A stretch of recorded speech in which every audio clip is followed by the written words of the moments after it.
കേരളത്തിലെ +1 പ്രവേശന നടപടികൾ പൂർത്തിയാകുന്ന ഘട്ടത്തിൽ സീറ്റ് ലഭിക്കാത്ത വിദ്യാർത്ഥികൾ തെരുവിലിറങ്ങേണ്ട സാഹചര്യമുണ്ടായതിന് കാരണം സർക്കാരിന്റെ ഭാഗത്തു നിന്നുണ്ടായ വീഴ്ചയാണെന്ന് SFI. അവസാന ഘട്ടത്തിൽ പുതിയ ബാച്ചുകൾ അനുവദിക്കുമെന്ന് പ്രഖ്യാപിക്കുകയും 2-അംഗ ഉദ്യോഗസ്ഥ സമിതിയെ നിയമിക്കുകയുമാണ് സർക്കാർ ചെയ്തിരിക്കുന്നത്.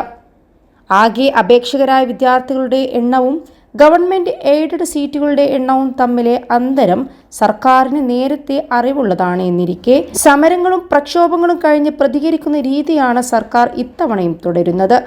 വിഷയം പരിഹരിക്കുന്നതിന് വേണ്ടി വിവിധ ഘട്ടങ്ങളിൽ രൂപീകരിക്കപ്പെട്ട കമ്മീഷനുകൾ പറയുന്നത് പ്രകാരം 40 വിദ്യാർത്ഥികളാണ് ഒരു ബാച്ചിൽ ഉണ്ടാകേണ്ടത്. ഖാദർ കമ്മിറ്റി റിപ്പോർട്ട് പ്രകാരം 35 വിദ്യാർത്ഥികൾ മാത്രമാണ് ഒരു ക്ലാസ് മുറിയിൽ ഉണ്ടാകേണ്ടത്. ലബ്ബ കമ്മീഷൻ റിപ്പോർട്ട് പ്രകാരം ഇത് 40 ആണ്. വിവിധ നിയമങ്ങൾ പ്രകാരവും ഈ നിലയിലാണ് വിദ്യാർത്ഥി അനുപാതം നിശ്ചയിക്കപ്പെട്ടിട്ടുള്ളത്. +2 ഡിഗ്രി കഴിഞ്ഞവർക്ക് വേൾഡ്സ് ഫസ്റ്റ് AR/VR ക്ലാസ് റൂമിലൂടെ സ്മാർട്ട് ഫോൺ എഞ്ചിനീയർ ആവാം. കൂടുതൽ അറിയാൻ വിളിക്കൂ ബ്രിഡ്കോ ആൻഡ് ബ്രിഡ്കോ.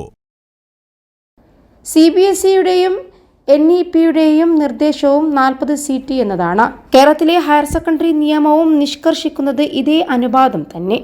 എന്നിരിക്കെയാണ് മലപ്പുറം ഉൾപ്പെടെയുള്ള വിവിധ ജില്ലകളിലെ സ്കൂളുകളിൽ 70 വിദ്യാർത്ഥികൾ ഒരു ക്ലാസ് മുറിയിൽ കുത്തിനിറക്കപ്പെട്ടത് എന്നത് ഗൗരവത്തോടെ കാണണം. വിഷയം പഠിക്കാൻ ഇത്തവണ സർക്കാർ തല ഉദ്യോഗസ്ഥരെയാണ് നിയമിച്ചിട്ടുള്ളത്. മുൻ വർഷങ്ങളിലെ പോലെ കണ്ണിൽ പൊടിയിടുന്നതിന് വേണ്ടിയാകരുത് നടപടി. ഖാദർ കമ്മീഷൻ ആവശ്യപ്പെട്ട 8 മുതൽ 12 വരെ ക്ലാസുകൾ സെക്കൻഡറി തലമാക്കുക എന്ന നിർദ്ദേശം ഇതുവരെ നടപ്പിലായിട്ടില്ല. കാർത്തികേയൻ കമ്മിറ്റി റിപ്പോർട്ട് വെളിച്ചം കണ്ടിട്ടുമില്ല. ഈ സാഹചര്യമാകരുത് 2-അംഗ സമിതിയുടെ റിപ്പോർട്ടിലുമുണ്ടാകേണ്ടത്. വിദ്യാർത്ഥികൾക്ക് നീതി ഉറപ്പാക്കുക എന്ന ഉത്തരവാദിത്തം സർക്കാർ ഏറ്റെടുക്കുകയും ഈ വർഷം അഡ്മിഷൻ ആവശ്യമുള്ള വിദ്യാർത്ഥികൾക്ക് നീതിയുക്തമായ സീറ്റ് ലഭിക്കുന്നു എന്ന് ഉറപ്പാക്കുകയും വേണം. വരും വർഷങ്ങളിൽ പ്രതിസന്ധി ഉണ്ടാകാതിരിക്കാനുള്ള നടപടികൾ ഇപ്പോൾ തന്നെ ആരംഭിക്കണമെന്നും SFI സംസ്ഥാന സെക്രട്ടറി ഡോക്ടർ മുഹമ്മദ് നിയാസ്, ജില്ലാ സെക്രട്ടറിമാരായ സ്വാദിഖ് നിസാമി, KP മുഹമ്മദ് അനസ്, TM ഷുഹൈബ് എന്നിവരും ആവശ്യപ്പെട്ടു.